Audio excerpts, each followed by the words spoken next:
Welcome back to Inglés 4.0, the radio show. Let's go!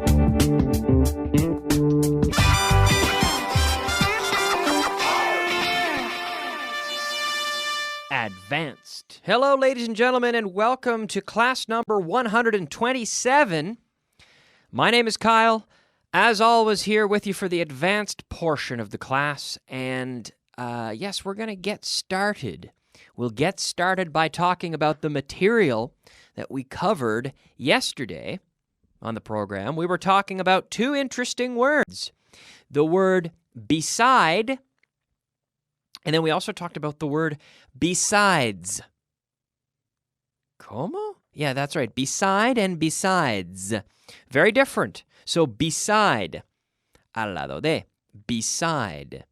Essentially the same as next to. My house is next to his. Where's my house? It's beside his. It's beside his. Her book is next to ours. Where's her book? Her book is beside ours. Our shoes are next to each other. Where are they? They're beside each other. They're right beside each other. They're over there beside the door. Can't you see that? But they're beside the door. And they're beside each other, the two of them. My office is next to the stadium. Where's my office? It's beside the stadium. Now, the place you're looking for is right next to the big blue building. Where is it? It's right next to the big blue building. So it's right beside the big blue building. Right beside, right? Justo al lado de. It's right beside. Está justo al lado del edificio. It's right beside the building. It's right beside the big building over there. Can't you see it? It's right next to it. Okay? Our building is next to the store. Where's our building? Oh, it's beside the store.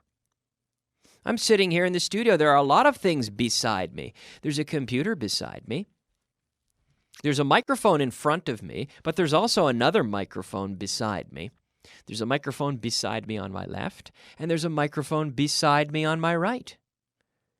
Yeah. There are a lot of things here beside me. There's a pile of books beside me. There's a pen beside me. There's a chair beside me as well. Right? Now, we also saw besides, which is an interesting word. Besides, which can mean aparte de. It can also mean además de. First, in the sense of aparte de, apart from. We have that in English. Apart from, other than. Let's say I'm selling a car. I say, it's a great car. You're going to love this car. Look, apart from the scratches, it's in perfect condition. So you can say, besides the scratches, other than the scratches, besides the scratches, it's in perfect condition. I have a friend who has a bit of a bad attitude. He's a great guy, but he has a bit of a bad attitude sometimes. But I tell you, other than his bad attitude, or apart from his bad attitude, he's a great guy. He's a really good guy.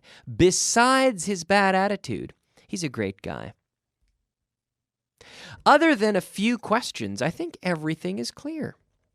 Besides a few questions, I think everything is clear. Besides, other than, aparte de, okay? Now, we also have besides in the sense of además de. And I would like to tell you something. I'd like to tell you to be careful with this one. I've had a lot of students over the years, and I haven't found very many of them who can use this one properly. Who can consistently use it properly. And it's just sometimes this one as a conjunction for building positive ideas, positive plus a positive, or negative ideas, negative plus another negative idea. We can use this besides. It can be, if you don't use it in the right context, it can sound a little bit strange to native speakers. So imagine if I say, I'm not going to John's picnic because, first of all, it's raining. It's raining this afternoon. I don't want to go. And besides, I don't really like the guy. Okay? So here, negative idea. It's raining. Besides, it's like saying, we could also say, what's more? We also say that. What's more? It's raining. Okay? What's more? I don't like him. Okay? So, we could, now in a positive, we can say, she loves her job. And besides, I really think she should stay in that job. Why? Well, because she loves her job, and besides, she gets paid a lot of money. Okay? I feel great today. Do you know why I feel great today? Because I went to bed early, and besides, I didn't have to wake up early. So I had a good long sleep. So I went to bed early. That was good. In terms of sleeping, that was good. And also, I didn't have to get up early either. Besides, I got to sleep in. It was great. So positive and another positive. In the case of the rain, I'm not going to his picnic because it's raining. And besides, I don't even like the guy. Negative and then negative. But be careful with this one. There are a lot of conjunctions that you can use. Okay? There are a lot of different ones. In writing, we very often use conjunctions like moreover or furthermore, which tends to be easier, especially in writing, for non-native English speakers to use properly and use well and have them sound good. Just be careful with this one. Okay, so practice. I recommend you practice with this. Practice with this idea of building ideas positive, besides positive.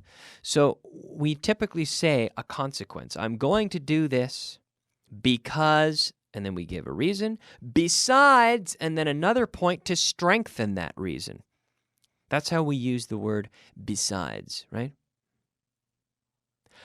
I'm going to visit my brother. I have a long weekend coming up, and I'm going to visit my brother. Why? Well, because I haven't seen him for a long time, and besides, I need a holiday. Right? So I'm building. I'm saying for this reason, and besides, what's more? And then we're building again in that same direction. So that's how we use the word besides. Okay, let's move on and talk about our expression of the day. Expression of the day. Yes, that's right, ladies and gentlemen. It's time for the expression of the day, which is a quick buck. What the heck does that mean? What do you think that means? Well, a buck is $1. This is a North American slang term. Slang, right? Jerga. Jerga, by the way, can be slang if it's a little bit, you could say maybe a little bit del barrio or casual, less formal terminology. But jerga can also be jargon. Now, jargon is formal. Jargon is technical, I should say. Jargon is, for example, medical jargon. Even in English, I speak perfect English, but if I go into a room full of doctors and they start using medical terminology, medical jargon, I'll say, look, can you cut out the jargon because I don't know what you're saying? Right? Please stop using that jargon, that jerga. But if I go down on the street, if I'm in the ghetto, right? It's not technical jargon. That's just plain old slang, So we have slang. So here, now buck is a slang term for $1. So a quick buck means money that money that is easily obtained. A quick buck. He needed a quick buck, so he sold his CD collection to make a quick buck. It's not easy to make a quick buck. Most ideas for making quick money, a quick buck, most of those ideas are taken. Someone has taken advantage of those ideas already. Okay? So to make a quick buck, we say. All right. So that's our expression. To earn money quickly through some little trick, we say a quick buck. He was looking for a quick buck, so he sold his guitar. For example, a quick buck. All right. Now, as we move on into class number 127, I'm supposed to talk about a verb here. I'm supposed to talk about, what am I supposed to talk about? What am I supposed to be doing? What am I supposed, oh yeah, supposed to. That's right, supposed to. I did a whole show on this on my other program. It's called The Verb Circus, Mondays and Fridays at 6 o'clock here on Vaughan Radio, The Verb Circus. And I talked about this structure, supposed to, for a half an hour. Yeah. Okay, so let's practice in the sense of I have to do something. There are many different uses with supposed to, but first in the sense of I really should. So I have to call my parents twice a week. Now, what am I supposed to do? Se supone que in this case, the first person, I'm supposed to call my parents twice a week. Now, I have to be on the radio every day from Monday through Friday. When am I supposed to be on the radio? Kyle, you're supposed to be on the radio every day from Monday through Friday. Also, I have to speak English. What am I supposed to do? You're supposed to speak English, right? If I start speaking German, someone is going to call into the radio station and say, what is that guy doing? What is Kyle doing on the radio? He's supposed to be speaking English. It's an English class, not a German class. He is supposed to be speaking English. Also, I have to follow the course content.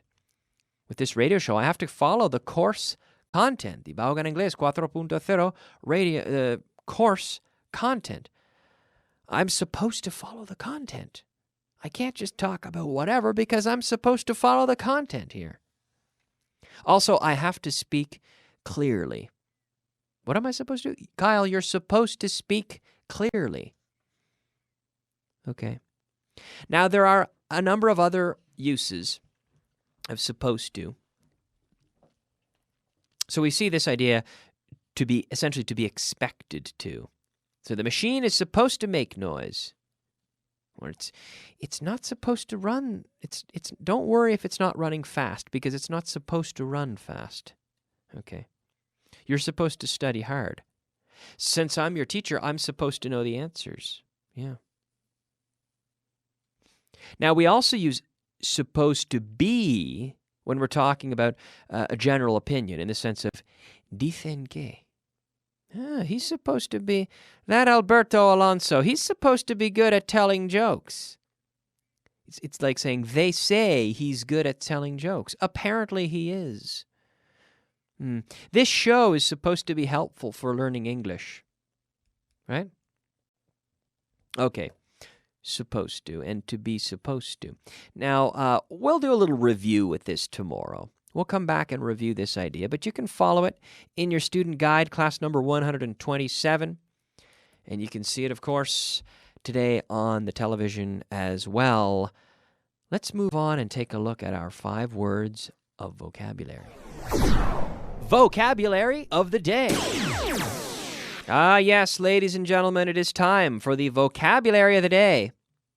Our first word of vocabulary today, perderse. Perderse. This is to get lost. The second word, inundado. Flooded, flooded, flooded, flooded, flooded. The pipe broke and it flooded our basement. Our basement was flooded. Sabroso. Qué rico. Tasty, tasty. Next we have garantía sobre un producto. Now this is a warranty. Warranty with a W. Warranty. Because we also have the word guarantee. We have guarantee with a G.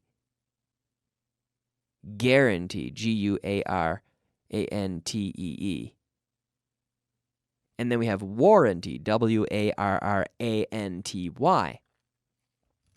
Now, a warranty is a document.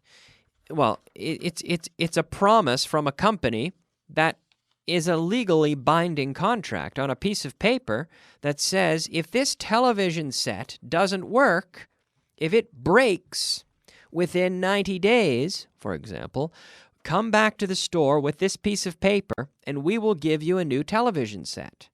This is a warranty. And the warranty, it can expire on a certain date. It is legally binding. And there's usually an expiry date on it. A guarantee, however, is not necessarily legally binding. A guarantee can just be me saying, you're going to love this product. It's a great product. You're going to love it. I guarantee it. Now, if you don't like it, I'm not going to do anything about it. I'm just saying that you're going to love it. Maybe you do, maybe you don't. I don't know.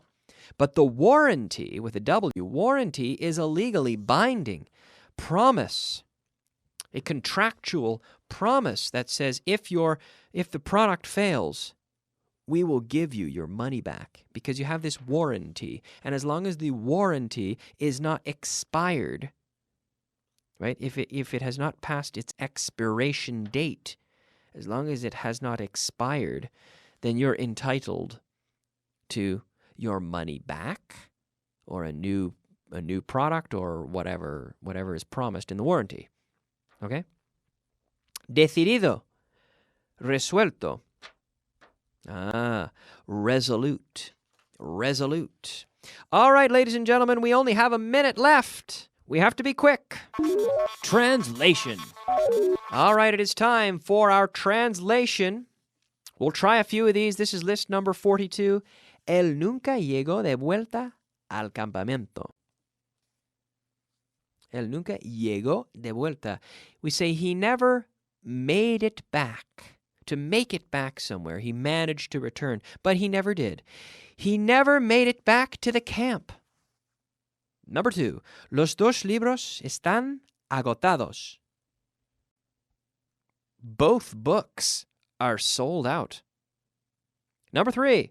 Solemos tener un stock bastante grande. Well, there you go. Stock. We've taken that word from English. We usually have a pretty big stock. We usually, not used to. No. Usually.